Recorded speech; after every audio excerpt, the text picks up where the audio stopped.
의견서를 어떻게 작성하느냐에 따라서 똑같은 보정을 하더라도 심사관을 설득해서 특허 등록이 될 수 있는 반면에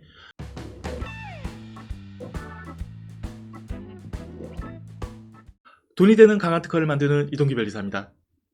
오늘은 거절 결정까지 받았다가 청구한 보정을 조금 했을 뿐인데 무사히 특허 등록을 받아낼 수 있게 되었던 말 그대로 지옥에서 천당까지 올라간 그런 기적 같은 사례를 소개해드리고자 합니다. 그런데 기적이라고 표현을 했지만 누구든지 오늘 영상 속 비결을 알게 되면 거절 대신 특허 등록을 받을 수 있는 아주 간단한 원리였을 뿐입니다.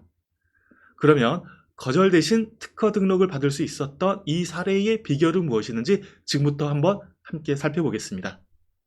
오늘 소개해드릴 특허 사례는 2021년 2월 2일 특허 출원되었던 폴리우레탄을 이용한 튜브형 범퍼가드라는 특허입니다.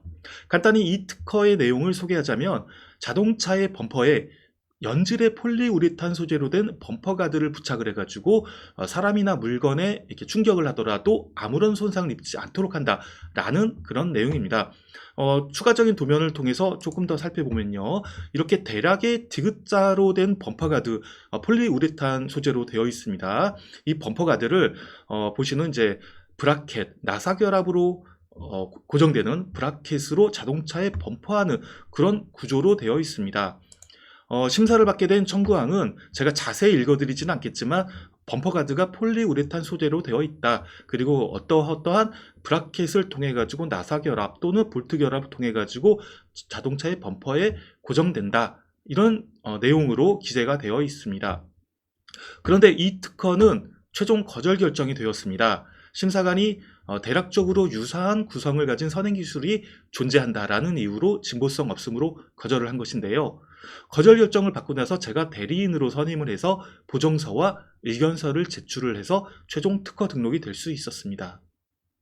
지금 보시는 왼쪽의 것은 특허 출원 이후에 공개된 공개 공보이고 오른쪽의 것은 특허 등록 이후에 공개된 특허 공보입니다. 출원일자와 발명의 명칭은 동일하되 특허 공보의 경우에는 2022년 11월 24일 특허 등록이라고 명시된 점이 좀 다릅니다. 그러면 이렇게 출원시와 등록시 청구항은 각기 어떻게 다른지 한번 보여드리도록 하겠습니다. 결과적으로 청구항의 기재에 있어서도 그렇게 큰 차이가 있지는 않습니다. 출원시와 등록시 모두 범퍼 가이드의 소재는 폴리우레탄이고 또 구성은 이러이러한 결합관계에 의해 가지고 구성됩니다 라고 기재된 점은 거의 같습니다. 다만 등록시에 좀 더 체계적으로 보이도록 보정되었을 뿐이죠. 그런데 이러한 아주 상대적으로 작은 보정으로 어떻게 특허 등록이 될 수 있었을까요? 심사 과정에서 필수적으로 겪는 의견 제출 통지라는 것은 심사관이 나의 발명과 유사한 선행기술을 제시하면서 진보성이 없다는 의견을 제시하는 것을 보통 말합니다. 어떻게 보면 나의 발명이 특허 등록된 것을 방해하는 역대급 악당, 빌런이 출원하는 것을 의미하는 것이죠.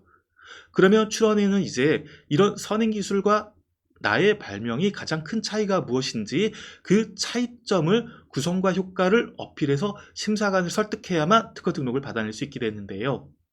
이 과정에서 가장 중요한 것은 청구항의 보정이라 할 수 있겠습니다. 어쨌건 내가 권리로 요구하는 부분이 선행기술과 달라져야만 심사관은 이제 고개를 끄덕이면서 다른 부분을 권리로 요구하는구나 라고 특허 등록을 인정할 수 있기 때문이죠. 하지만 여기서 간과해서는 안 되는 게 바로 의견서입니다. 기본적으로 의견서는 청구항의 보정에 더해서 보충적으로 심사관에게 전달되는 참고문헌이라 할 수 있는데요.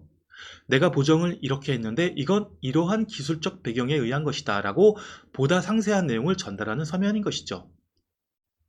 때문에 의견서를 어떻게 작성하느냐에 따라서 똑같은 보정을 하더라도 심사관을 설득해서 특허 등록이 될 수 있는 반면에 의견서를 어설프게 작성을 한다면 보정의 취지가 잘못 전달돼서 심사관이 감동하지 않고 설득되지 않아서 특허 등록이 안 되고 거절 결정이 되기도 하는 것이죠.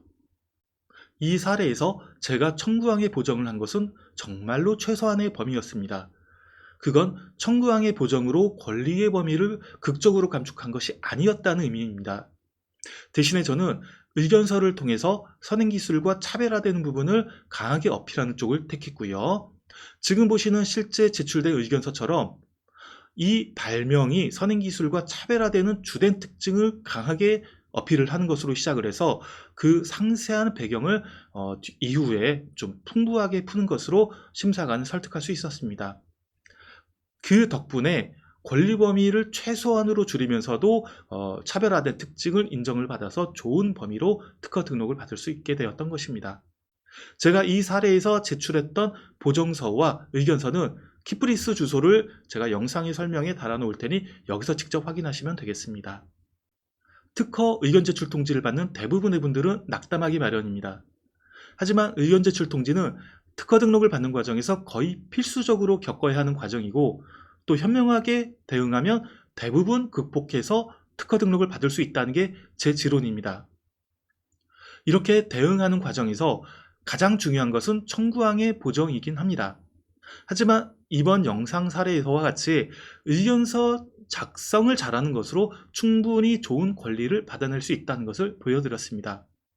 또 이렇게 의견서 작성에 힘을 실어서 특허 등록을 받게 되면 청구항의 감축에 따른 권리 범위가 줄어드는 부작용이 상대적으로 덜하기 때문에 더욱 좋은 권리 범위로 특허 등록을 받을 수 있는 장점도 있습니다.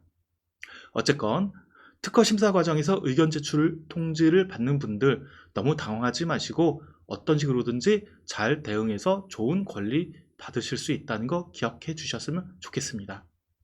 오늘 영상은 여기까지 하겠고요. 마음에 드셨으면 좋아요, 구독 눌러주시기 부탁드릴게요.